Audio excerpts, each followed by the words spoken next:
friends, it's me again with the root trainers. I just thought, well, I know most of my friends actually probably have more gardening experience than I do, but for those who don't, just started during the pandemic or whatever, because they want to be closer to nature and grow some of their own food or pretty things, a little bit about pricking out. So here we have the root trainers again, and I am pricking them out, which is the first step out of what they were first sown in, into something larger. And I have gone ahead and done some of them here. You don't want too big of a pot. So here I have 2 of the pepper plants sown in I think it's a 4-inch square pot. It probably should have 3 like the rest of them, because you don't want too much soil.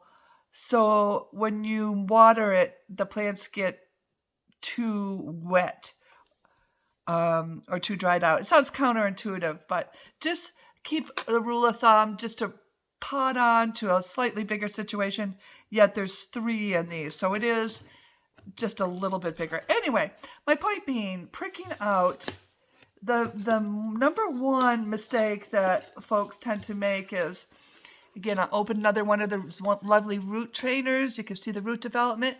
You wouldn't want to grab it there, and you don't counterintuitively want to grab it by the stem. This will crush the capillaries where nutrients get sucked up through, and you'll get dampening off, as they call it. So believe it or not, you want to pull it up by the, or transport it by the leaves.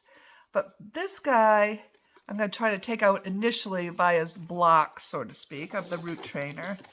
And then, again, if you need to interact with, when you're pricking out of a normal situation, not the root trainers, you probably would need to carry the single plant, and that you would do by the roots.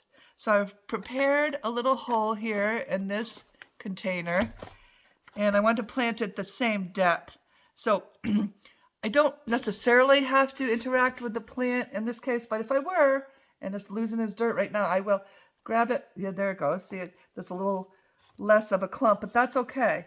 Now I have it by its leaves instead of the stem, and I'm pushing down, and we're going to plant it the same depth as the container it came out of, and just firm slightly around the plant.